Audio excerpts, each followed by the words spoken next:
Members.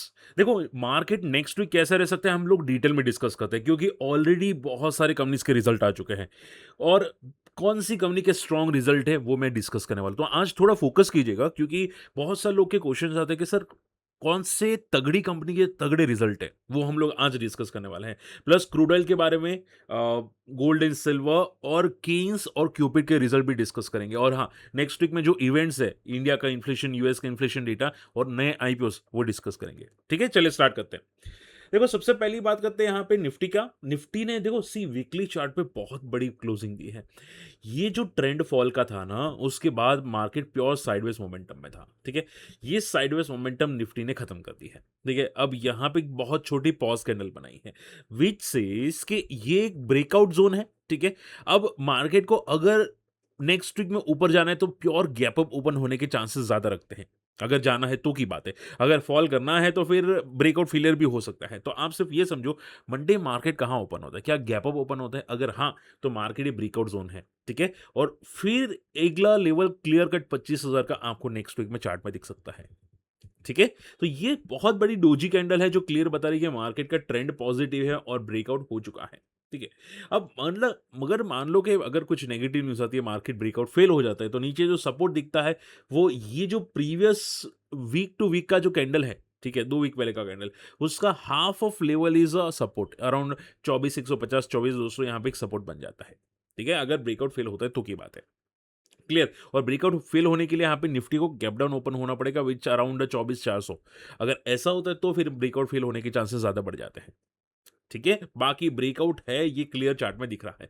हालांकि bank Nifty देखो पूरा कंसोलिडेशन मोड में, अभी भी कंसोलिडेट मोड कर रहा है।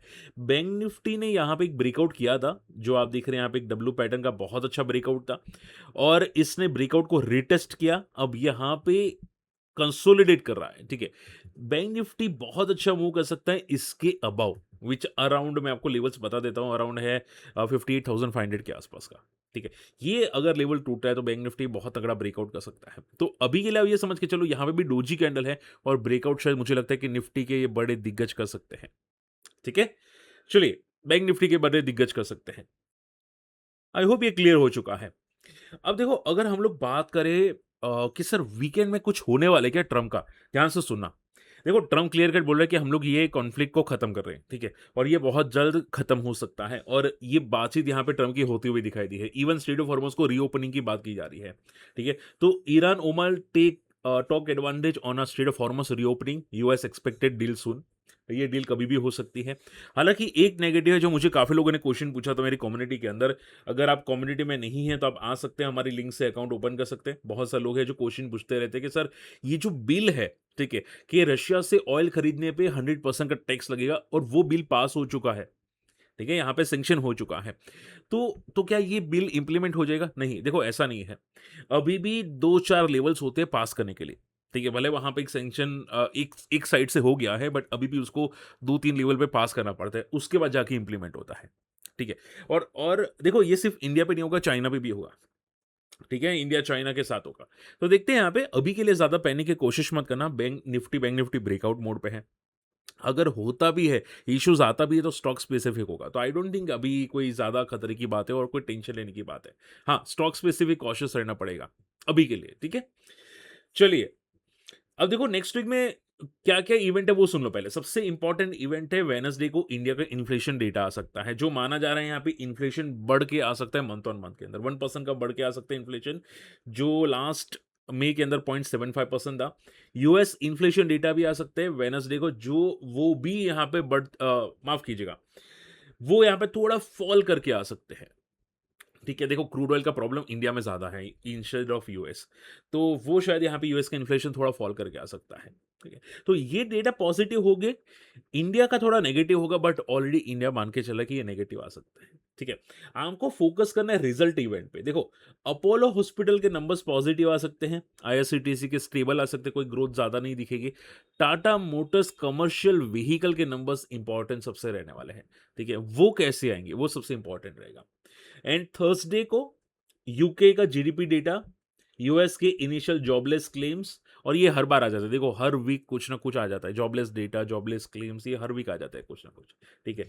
तो हाँ, इम्पैक्ट पड़ेगा gap up gap down market में, बट आई डोंट थिंक ज़्यादा फोकस करने की अभी के लिए ज़रूरत है मार्केट में, ठीक है।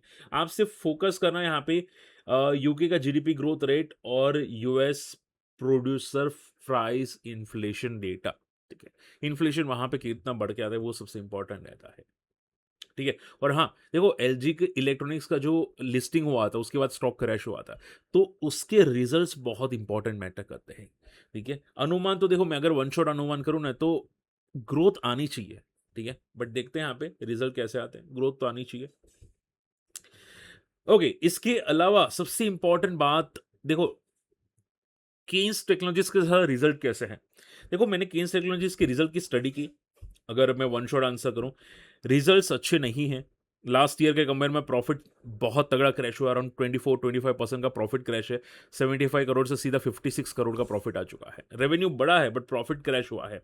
अनुमान जो था प्रॉफिट का उससे भी कम आया है, अनुमान कुछ 69 करोड़ का था, उससे यहाँ पे प्रॉफिट कम आता हुआ दिखाई दिया है, ठीक है।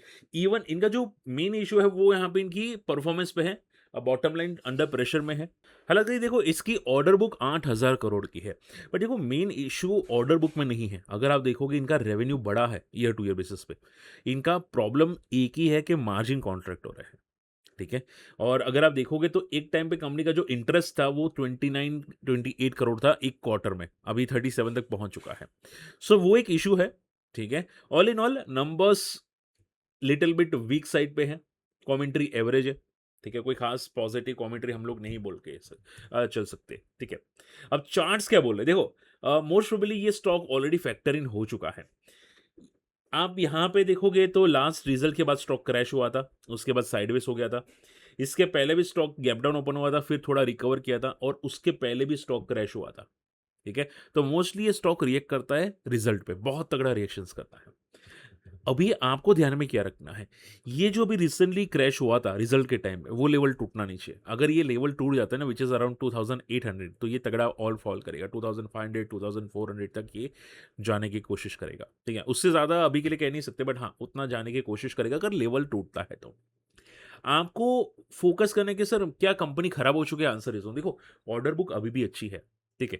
तो रिजल्ट्स थोड़े से वीक आते, ये हर सेक्टर में आता है इशू, आप घबराओ मत, हर चीज में घबराओ मत, ठीक है। केमिकल सेक्टर का भी टाइम एक खराब आया था बीच में 2-3 साल, अब वापस केमिकल सेक्टर के टाइम अच्छा आ रहा है। तो ये टाइम पीरियड होता है, इश्यूज होते हैं, सेक्टर वाइज होते हैं, ठीक है।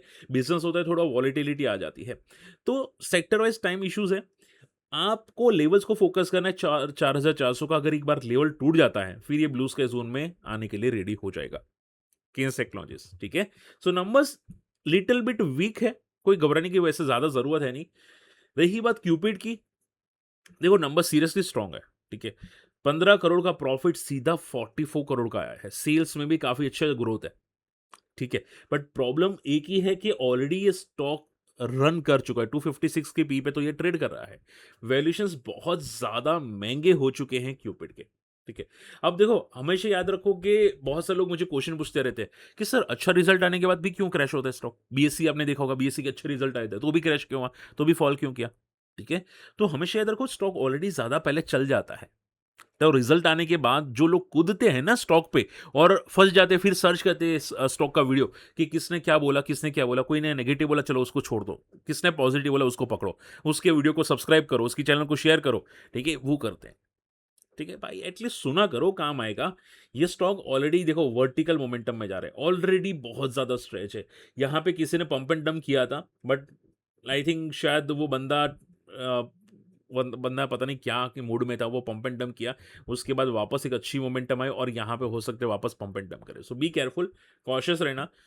काफी स्टॉक स्ट्रेच हो चुका है, नंबर्स अच्छे, बट देखते रिएक्शन क्या आता है स्टॉक का, ठीक है।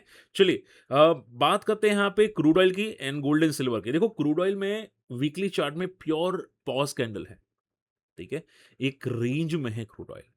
अब या तो हो सकता है कि क्रूड ऑयल एक ब्रेकआउट कर दे, ठीक है, यहां से, या फिर एक ब्रेकडाउन कर दे। अगर वार खत्म हो जाती है तो क्रूड ऑयल ब्रेकडाउन करने के चांसेस ज्यादा बढ़ जाते हैं। तो अगर क्रूड ऑयल 78 के नीचे आता है, विच इज ये पॉज कैंडल के नीचे, ठीक है, तो क्रूड ऑयल का फॉल इजीली $70 तक आ सकता है, ठीक है? बट इसके लिए क्रूड ऑयल को गैप अप या गैप डाउन ओपन होना पड़ेगा। अगर गैप अप ओपन होता है तो ट्रेंड कंटिन्यू थोड़ा रहेगा, गैप डाउन ओपन होता है मंडे को तो थोड़ा फॉल की साइड पे ये झुकेगा, ठीक है? तो क्रूड ऑयल का भी इनडिसिसिव कैंडल है। रही बात गोल्ड एंड सिल्वर की, देखो गोल्ड में एक पुल बैक आया था, जो मैं एक्सपेक्टेड कर रहा था कि गोल्ड में एक पुल बैक आ सकता है, ठीक है?